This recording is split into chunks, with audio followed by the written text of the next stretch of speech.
আসসালামু আলাইকুম, সবাই কেমন আছেন? এই পাতাটাকে কে কে চেনেন? এই পাতাটা কিন্তু মহা ঔষধ সম্পন্ন একটা গাছের পাতা। আর এই পাতা দিয়ে কিন্তু অনেক অনেক কিছুর উপকার হয়, মানে অনেক ঔষধ হয়। এই পাতাটার টেস্টও কিন্তু অনেক মজা লাগে আমার কাছে। আর এখানে আমি ডাল ভিজিয়ে রেখেছি, এই ডালটাকে সুন্দর করে এখন বেটে নেব, সাথে এই পাতাটাকে সুন্দর করে বেটে নেব, কারণ ডাল আর এই পাতা দিয়ে কিন্তু আজকে একটা দারুণ মজার আইটেম তৈরি করা হবে। এখানে আমি ডাল আর ওই পাতা বেটে নিয়েছি, সাথে নিয়েছি কাঁচামরিচ, পেঁয়াজ বেশি করে দিয়েছি আর রসুন ছেঁচো করে দিয়েছি। এখন আমি পেঁয়াজগুলোকে সুন্দর করে ডলে নিচ্ছি, ডলতে ডলতে একদম ভর্তা ভর্তা বানিয়ে ফেলেছি। এখন আমি এগুলো সবগুলোকে মিক্স করে নেব।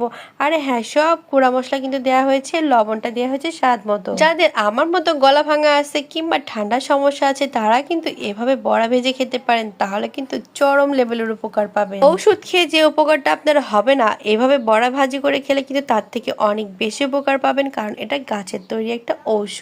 থুকু থুকু, এটা কিন্তু ঔষধ না, এটা একটা খাবার, কিন্তু তারপরে ঔষধের মতো কাজ করবে। আমি কিন্তু এভাবে মাঝে মাঝেই খাই, কারণ আমার কাছে ভীষণ মজা লাগে আর খেতেও কিন্তু দারুণ মজা হয়। আর গরম গরম ভাতের সাথে যদি এইরকম বড়া হয়, সাথে যদি থাকে শুকনা মরিচ ভাজা, তাহলে তো কোনো কথাই নাই।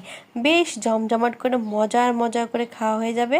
আমার মতো কে কে এরকম খেতে পছন্দ করেন অবশ্যই কিন্তু কমেন্ট করে জানিয়ে যাবেন। আমার এই বড়াটাকে আমি এখন সুন্দর করে আস্তে আস্তে করে ভেজে নেব, একটু মুচমুচে করে। আমার কিন্তু মুচমুচে বড়া খেতে অনেক মজা লাগে। আর আমার বড়াটা কিন্তু অলরেডি প্রায় হয়ে গিয়েছে। এখন আমি বড়াগুলোকে উল্টে পাল্টে দেখতেছি আসলে হয়েছে কিনা। তো এখন কিন্তু আমার বড়াটা হয়েই গেছে। এখন আমি বড়াটা আস্তে করে অল্প অল্প করে উঠিয়ে নেব। এছাড়া এই পাতা দিয়ে কিন্তু আপনি গরম গরম চা বানিয়ে খেতে পারেন, এটা কিন্তু গলার জন্য ভীষণ উপকারী। তো আমি একটু আলসি টাইপের, এর জন্য এখনো বানিয়ে খাইনি, কিন্তু আমার মনে হচ্ছে খুব দ্রুতই খাওয়া উচিত, কারণ এটা যেহেতু হাতের কাছেই আছে তাহলে দেরি কেন। আর আমার কিন্তু বড়া ভাজা হয়ে গেছে, কতটা লোভনীয় হয়েছে। আমি কিন্তু এটা খেয়ে আমার গলার অনেক উপকার পেয়েছি। আর আমার ভিডিওটা কেমন লাগলো অবশ্যই কিন্তু কমেন্ট করে জানাবেন। আল্লাহ হাফেজ।